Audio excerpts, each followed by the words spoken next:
بسم اللہ الرحمن الرحیم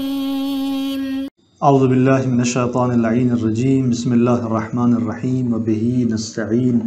وہو خیر ناصر ومعین الحمدللہ رب العالمین وصلی اللہ علی محمد وآلہ الطیبین الطاہرین المعصومین۔ ہماری گفتگو کتاب المقاصد کے دوسرے حصے کتاب البیع کے مباحث میں جاری ہے، اور آج کے اس درس کا عنوان رضایت باطنی کی صورت میں فضولی ہونے پر معید، اور یعنی معید جو ہے جو تائید کرنے والی چیزیں ہیں اس مطلب پر، اور شیخ انصاری رحمۃ اللہ علیہ کی نظر۔ یعنی گزشتہ درس کے اندر ہم نے بیان کیا تھا کہ جہاں پر رضایت باطنی عاقد کو حاصل ہے مالک اصلی کی، تو اس صورت میں فضولی اس کو شامل ہے کہ نہیں۔ ہم نے کہا کہ بظاہر فضولی اس کو شامل ہے، اور اس کے لیے ہم نے دلیل بیان کر دی تھی، اور دو معید جو ہے وہ شیخ انصاری بیان کرتے ہیں آج، اس کے بعد پھر اپنی نگاہ اور نقطہ نظر کو بیان کرتے ہیں۔ تو اس طرح آج کے ہمارے اس درس کے عناوین اور مطالب میں سے اہم عنوان سابقہ مطلب کے لیے معید کا بیان، اور اس کے بعد شیخ انصاری رحمۃ اللہ علیہ اپنی نظر کو واضح کرتے ہیں، اور اپنی اس نظر کے حوالے سے دلائل کو ذکر کرتے ہیں کہ ان مطالب کو آج کے اس درس کے اندر ہم بیان کریں گے۔ پہلا مطلب کہ جو معیدات کی صورت میں ہے سابقہ اس مطلب کے لیے، اس سلسلے میں آقا فرماتے ہیں کہ وَيُؤَيِّدُهُ، اسی بات کی تائید کرتی ہے یہ بات۔ کس بات کی تائید کرتی ہے؟ وہ بات جو ہم نے سابقہ مطلب جو پہلے بیان کیا کہ رضایت اگر باطنی محرز ہو جائے، احراز ہو جائے عاقد کو مالک کی جانب سے، تو یہاں پر اس کا وہ عقد جو ہے وہ فضولی قرار پاتا ہے، یعنی فضولی ہونا اس کو بھی جو ہے وہ شامل ہوتا ہے، اور اس مطلب کی تائید کرتی ہے یہ بات کہ اشتراطہم فی لزوم العقد کون العاقد مالکا او معدونا او ولیا۔ فقہا شرط کرتے ہیں اس بات میں، یعنی عقد کے لزوم میں اس مطلب کو کہ عاقد مالک ہو یا معزون ہو یا ولی ہو، مالک ہو یا مالک کی جانب سے اسے اذن حاصل ہو، یا ولی ہو یعنی شارع مقدس کی جانب سے اسے ولایت حاصل ہے۔ اور یہ شرط کرنے کے بعد وَفَرَّعُوا عَلَيْهِ بَيْعَ الْفُضُولِ، بیع فضولی کو اس پہ متفرع جانتے ہیں۔ تو اس کا مطلب کیا ہوتا ہے؟ اس کا مطلب یہ ہوتا ہے کہ پس فضولی جو ہے اگر وہ باطنی طور پر مالک کی رضایت اس کے لیے محرز ہے اور اس رضایت کو جانتا ہے، تو اس سے وہ نہ تو مالک بنتا ہے، نہ معزون من المالک بنتا ہے، نہ ہی ولی بنتا ہے، وکیل بنتا ہے، کچھ بھی نہیں بنتا۔ تو اس اعتبار سے وہ فضولی کے دائرے میں آ جاتا ہے۔ اس کے بعد ایک اور جو مطلب تائید میں ذکر کرتے ہیں آغا، وَيُؤَيِّدُهُ أَيْضًا، کہ اسی بات کی تائید کرتی ہے نیز یہ بات بھی کہ استدلالہم، کون سی بات؟ کہ ان فقہا کا استدلال فضولی کی صحت پر بحدیث عروۃ البارقی، عروہ بارقی کی حدیث سے جو فضولی کی صحت پہ استدلال کیا جاتا ہے کہ یہ مفصل حدیث آگے بیان ہونے جا رہی ہے ایک دو درسوں کے بعد، کہ اس حدیث کو بیان کریں گے، اس کا متن بیان ہوگا کہ وہاں پر نبی گرامی اسلام جو ہیں وہ عروہ بارقی کو 1 دینار دیتے ہیں کہ اس سے قربانی کا جو ہے وہ ایک بکرا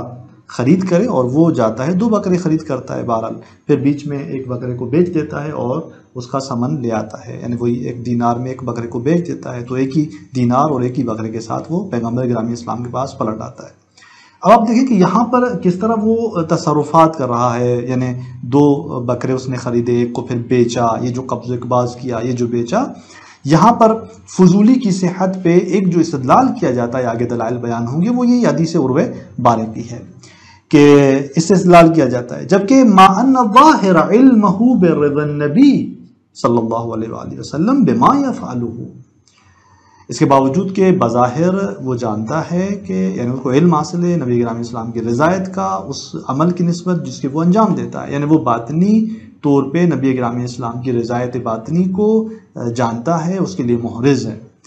تو اس کے باوجود فضولی کی صحت پہ استدلال کرتے ہیں، یعنی اس کے عمل کو، اس کے اس کام کو فضولی کے دائرے میں لاتے ہیں۔ اب آپ دیکھیں کہ یہاں پر رضایت باطنی ہونے کے باوجود اس کو فضولی کے باب اور دائرے میں لایا جاتا ہے۔ تو یہاں پر 2 معید بیان ہوئے اس مطلب پر کہ جہاں رضایت باطنی احراز ہو عاقد کے لیے مالک کی جانب سے، تو وہاں پر وہ فضولی حساب ہوتا ہے، لیکن یہاں شیخ انصاری رحمۃ اللہ علیہ اپنے نقطۂ نگاہ کو بیان کرتے ہیں کہ یہ درست نہیں ہے ان کی نگاہ میں یہ شخص جو ہے وہ فضولی سے خارج ہے، یعنی اس کا یہ معاملہ اجاز لاحقہ پہ موقوف نہیں ہے۔ لہٰذا فرماتے ہیں شیخ اپنی نظر کو بیان کرتے ہوئے کہ وَإِن كَانَ الَّذِي يَقْوِي فِي النَّفْسِ لَوْلَا خُرُوجُهُ عَنْ ظَاهِرِ الْأَصْحَابِ عَدَمَ تَوَقُّفِ عَلَى الْإِجَازَةِ اللَّاحِقَةِ، یعنی وہ بات کہ جو قوت پاتی ہے ہمارے اندر، یعنی شیخ کہتے ہیں کہ جو بات قوی تر ہے ہماری نظر میں، اگر معنی کیا ہے، اگر یہ ظاہر اصحاب سے خارج نہ ہو، یعنی اس مطلب سے ہم کیا ہو جاتے ہیں، ظاہر اصحاب سے خارج ہو جاتے ہیں۔ اصحاب کا ظاہر، ان کا اجماع جس چیز پر ہے وہ یہ کہ جہاں رضایت باطنی ہے وہ فضولی کے باب میں ہے۔ آقا فرماتے ہیں کہ اگر ہم ظاہر اصحاب سے خارج نہ ہو تو وہ بات جو قوی تر ہے وہ کیا ہے، عدم توقفہ علی الاجازۃ اللاحقہ، کہ یہ جو مورد ہے، یہ جو عقد ہے، یہ موقوف نہیں ہے اجاز لاحقہ پر، یعنی آپ اسے اجاز لاحقہ پر مبتنی نہ جانیں اس کو فضولی قرار دیتے ہوئے، لہٰذا قوی تر یہ ہے، گرچہ ہم اس بات سے کیا ہو جاتے ہیں، ظاہر اصحاب سے خارج ہو جاتے ہیں، اجماع کے برخلاف چلے جاتے ہیں۔ کیوں ہم کہتے ہیں کہ یہ قوی ہے، کہ یہاں پر جو ہے وہ کافی ہے، یعنی اجاز لاحقہ ضروری نہیں ہے،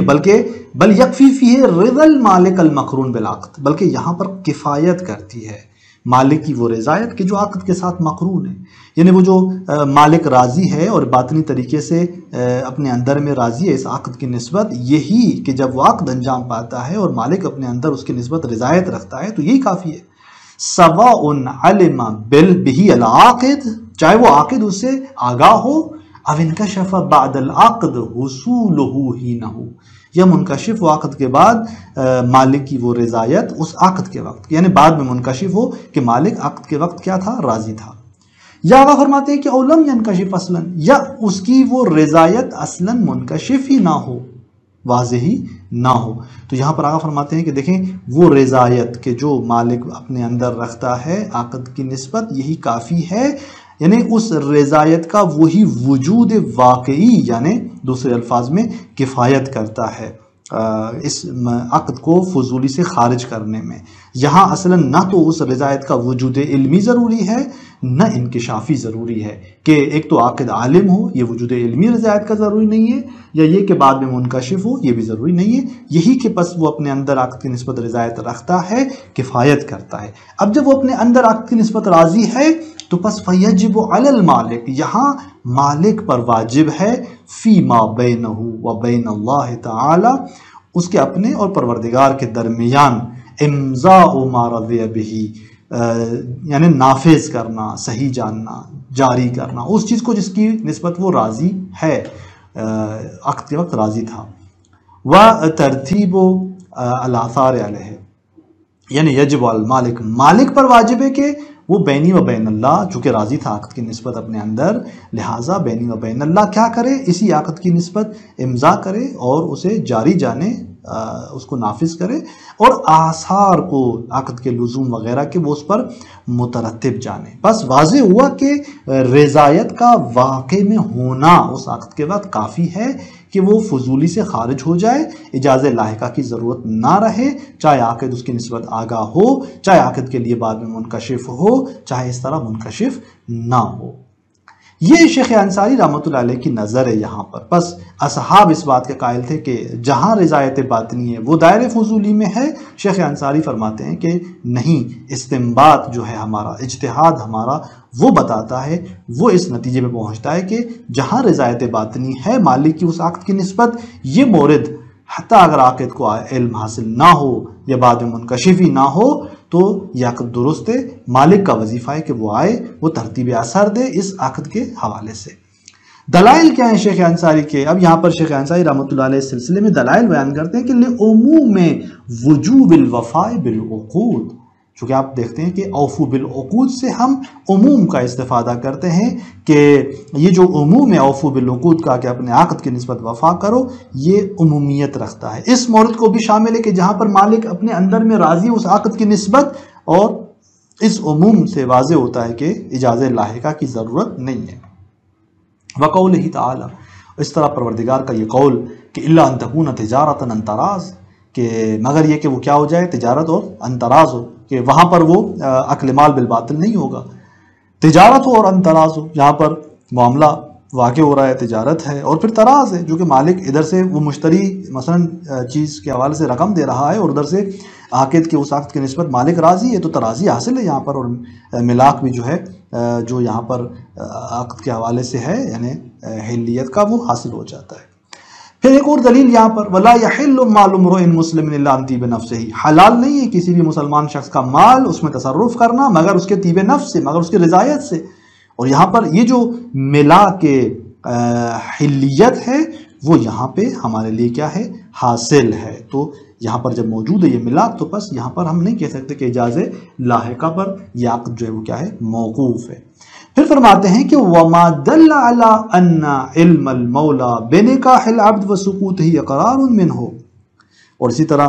وہ تمام باتیں، وہ تمام چیزیں کہ جو دلالت کرتی ہیں اس بات پر کہ مولا کا عبد کے نکاح کی نسبت علم رکھنا اور اس کا ساکت رہ جانا یہ اس کی جانب سے اقرار ہے۔ بس یہاں پر یہی کافی ہے، اجاز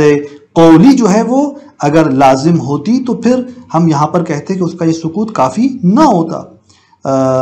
جب اس طرح سے ہے کہ اجازہ قولی لازم نہیں ہے اور اسی مولا کے سکوت کو کافی جانا جا رہا ہے، اس کا عالم ہونا نکاح عبد کی نسبت کافی جانا جا رہا ہے، تو اس کا مطلب یہ کہ وہ اپنے اندر میں رضایت رکھتا ہے، اور یہی رضایت باطنی ہے جس کو یہاں پہ کافی جانا جا رہا ہے۔ اور ہمارے حنفی میں بھی اس طرح سے مالک جو ہے وہ رضایت قلبی رکھتا ہے، یعنی وہاں تو اصلا وہ ساکت ہو گیا تھا تو کفایت کر رہا تھا، اجازہ قولی کی ضرورت نہیں تھی، سکوت اس کا اقرار تھا، یہاں تو رضایت قلبی ہے، بطریق اولا جو ہے معاملہ صحیح ہونا چاہیے اور اجازہ لاحقہ پہ مترتب موقوف نہیں ہونا چاہیے۔ پھر فرماتے ہیں اس کے بعد وروایت عروۃ البارقی الاتیہ، خود روایت عروہ بارقی جو آگے بیان ہوگی مفصل وہ اس پر دلیل ہے، کس طرح سے کہ حیث اقبض المبی وقبض الدینار، اس نے مبی کو قبضے میں دیا، اقباض دیا، مشتری کو مبی قبضے میں دی اور ایک دینار قبضے میں لیا، یہ قبض و اقباض تصرف صورت پایا لعلمہ برضا النبی، کیوں کہ وہ جانتا ہے نبی گرامی اسلام کی رضایت کو، یعنی باطنی طور پہ نبی گرامی اسلام رضایت رکھتے ہیں اس سلسلے میں اور اس بنیاد پر وہ یہ کام انجام دیتے ہیں اور اس کا یہ معاملہ درست قرار پاتا ہے۔ اس کا مطلب کیا ہوا، خود یہ عروہ بارقی اس پر دلیل ہے کہ جہاں پر رضایت باطنی ہو وہاں پر اجازہ لاحقہ کی ضرورت نہیں ہوتی۔ اسی طرح آگے فرماتے ہیں کہ اسی حدیث عروہ بارقی کو نظر میں رکھتے ہوئے کہ وَلَوْ كَانَ فُضُولِيًا، اگر یہ عروہ بارقی کا عقد فضولی ہوتا، موقوفاً علی الاجازہ، اجازے پہ موقوف ہوتا، تو لم يجوز التصرف في المعوض والعوض بالقبض والاقباض، معوض اور عوض میں قبض اور اقباض کے ذریعے تصرف جائز نہ ہوتا اس کے لیے، پھر چونکہ عقد فضولی میں اصل انشاء تو درست ہے، وہ پھر اجازہ لاحقہ پہ موقوف ہو جاتی ہے ترتیب اثر کے لیے، لیکن تصرف حرام ہے۔ اگر یہ موقوف ہوتا اجازے پر تو یہاں قبض و اقباض درست نہیں ہوتا، حرام ہو جاتا، جبکہ وہ قبض و اقباض کر رہا ہے، حرام بھی نہیں ہے۔ یہ کیوں؟ اس لیے کہ رضایت باطنی وہاں پر نبی گرامی اسلام کی اسے حاصل ہے، اس کے لیے محرز ہے۔ تو پس جہاں پر رضایت باطنی کا علم ہو وہاں پر وہ اس طرح سے فضولی نہیں ہے عقد جو ہے، چونکہ اگر فضولی ہوتا تو یہاں پر یہ قبض اقباض انجام نہیں دے پاتا اور اس کے لیے جائز نہ ہوتا۔ تو اس کا مطلب ہے کہ یہ کلاً عقد فضولی ہی نہیں تھا جو عروہ بارقی انجام دے رہا تھا۔ وَتَقْرِيرُ النَّبِي صلی اللہ علیہ وآلہ وسلم لَهُ عَلَى مَا فَعَلَ دَلِيلٌ عَلَى جَوَازِهِ، یہاں فقط اس کا فعل نہیں ہے، یعنی یہاں فقط عروہ کا فعل نہیں ہے جس کو ہم ملاک قرار دے رہے ہیں، بلکہ نبی گرامی اسلام کی تقریر اس کے لیے، اس عمل پر جو اس نے انجام دیا دلیل ہے اس کے جواز پر، یعنی یہ کام انجام دیتا ہے، تصرف کرتا ہے، ادھر سے نبی گرامی اسلام جو ہے وہ ان کا جو سکوت ہے، تقریر ہے، وہ اس کے لیے کفایت کر رہی ہوتی ہے۔ اس کا مطلب یہ ہے کہ بس یہ دلیل بر جواز ہے۔ ہاذا، اس مطلب کو آپ لے، ما ان کلمات الاصحاب، یعنی یہ دلائل اپنی جگہ پر جو ہم نے آپ کے لیے بیان کی، اس کے علاوہ بیان کرتے ہیں کہ ما ان کلمات الاصحاب فی بعض المقامات یظہر منها خروج هذا الفرض عن الفضولی،